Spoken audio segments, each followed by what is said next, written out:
আজকে আমরা এখানে দাঁড়িয়েছি সার আমদানিতে যে দুর্নীতির অভিযোগ উঠেছে কৃষি সচিবের বিরুদ্ধে তদন্ত এবং ব্যবস্থা গ্রহণের জন্য আমরা সরকারের কাছে দাবি জানাই।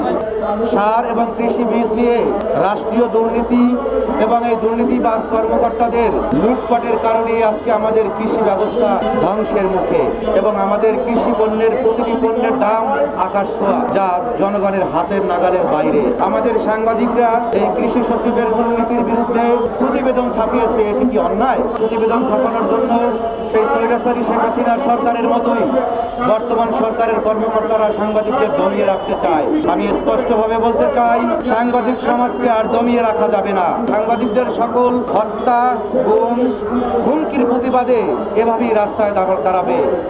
আমরা সকলে সম্মিলিতভাবে সকল দুর্নীতিবাজদের বিরুদ্ধে প্রতিবাদ করব এবং এই দুর্নীতিবাজ সচিবের বিরুদ্ধে যদি তদন্তপূর্বক ব্যবস্থা গ্রহণ না করা হয় তবে ভবিষ্যতে আমরা এর চেয়েও কঠিন আন্দোলন গড়ে তুলব।